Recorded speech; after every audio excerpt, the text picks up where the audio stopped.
guys, this is Miss Larios, and I'm going to read one of my favorite books that I've read in a long, long time.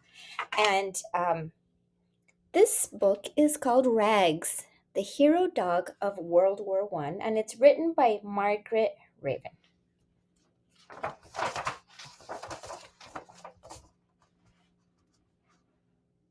Many, many years ago, during World War One, there lived a real dog who began life in an alleyway of a Paris cafe.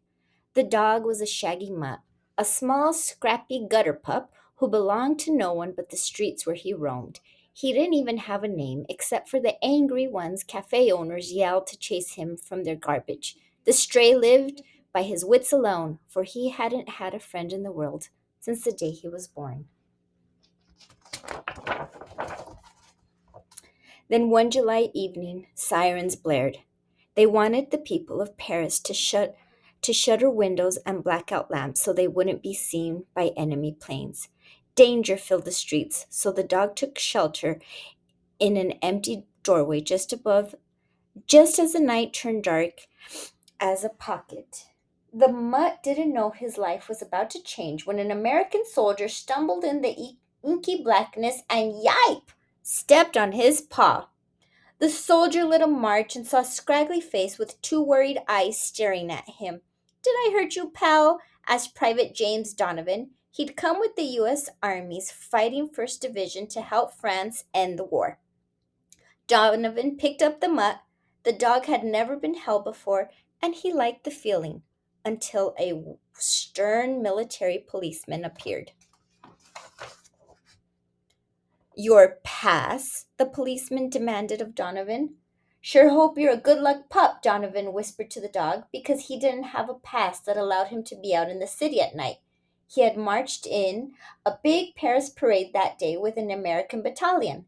Instead of returning to base, Donovan had stayed in Paris to sightsee. Now he was in trouble. Sir, this dog is our division mascot. I ran off base to find him when he went missing. Our unit pulls out tomorrow, and our commander wouldn't be happy to leave this little guy behind. Donovan quickly made up a tale taller than the Eiffel Tower. Dog? He looks like dirty rags to me, scowled the military policeman. Yes, sir, Donovan agreed. That's exactly how he got his name. First Division Rags. Quite the pup he is. The policeman nodded. The name sure fit.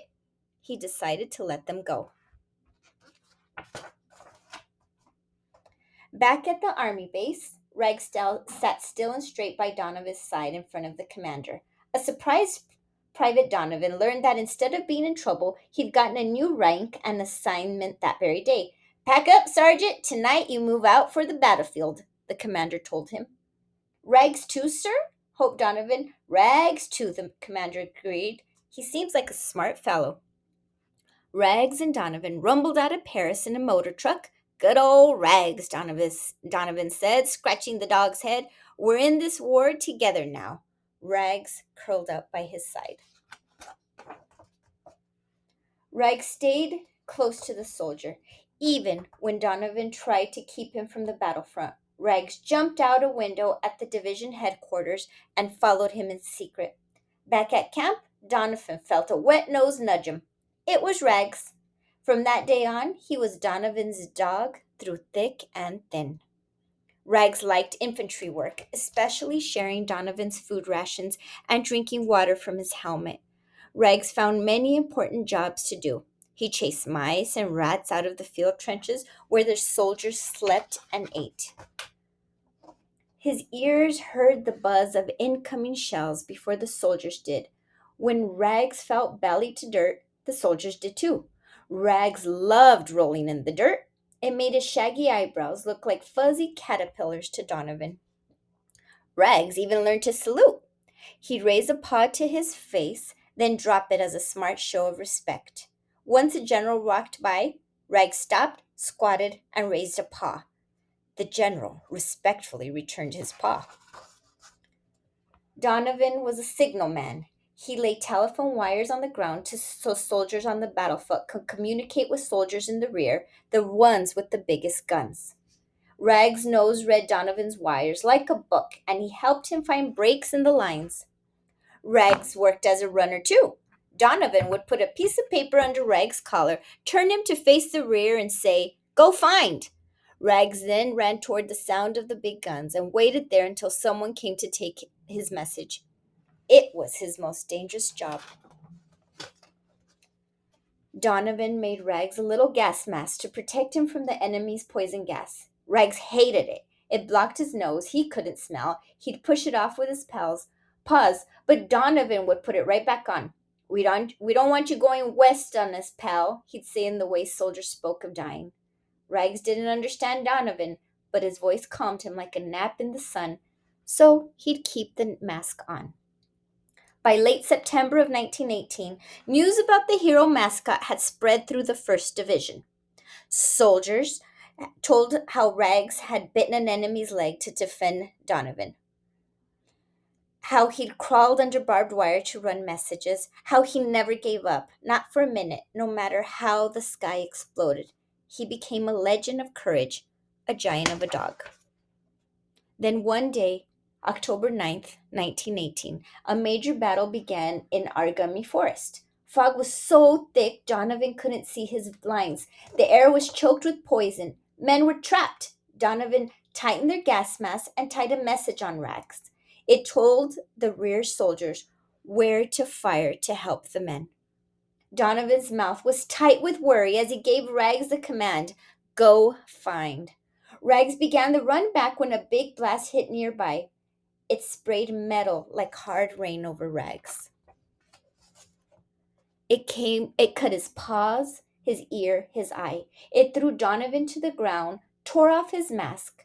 Rags' mask was gone too. He licked Donovan's face. Donovan struggled to his feet. They moved together, Donovan and Rags, limping, staggering toward the rear. And another shell hit. It flipped Rags to the ground, and a soldier found him and the message he carried. Wounded Donovan was taken to a field hospital. "Rags!" he gasped as he awoke to find his dog beside him. Then loudly, the guns began to fire. Crash! Boom! Blasted the shells from the rear to rescue the trapped men. Rags turned his face to Donovan at the good sound. He knew. "You did it, pal." Donovan's smile broke wide over Rags. "You saved them." In the field hospital, a doctor found Rags under Donovan's blanket. He took a shell splinter from Rags' eyes, sewed up his ear and foot. One ear was deaf, one eye blind. He'd limp. But Rags was alive with his Donovan. Donovan's friend hid Rags under his coat to board the dog on a hospital ship taking Donovan to America. Base hospital staff in Chicago cared for Donovan. Rags had healed. He lived on the firehouse on base. Rag made a bed for himself under the house cart, but spent each day with Donovan. He'd sit outside the main hospital door in the morning and wait for someone to let him in. And then he'd lay on Donovan's bed, being good medicine, until he had to leave at dusk. One day in the hospital, Donovan wrapped his arms around Rags. Good old Rags. He nuzzled against his neck. Rags sensed Donovan put a go find message under his collar with the hug. But no paper was there. Donovan grew weak from coughing that day, and Rags licked his hand. The following morning, Rags was frantic when he couldn't find Donovan. He searched the ward bed by bed. Exhausted with worry, he went to the front door. Paced. A medical officer knew Donovan was in critical care, a place for very ill soldiers. "I'll get you to him tomorrow, I promise," he told Rags. Rags left the hospital. No tail wagged.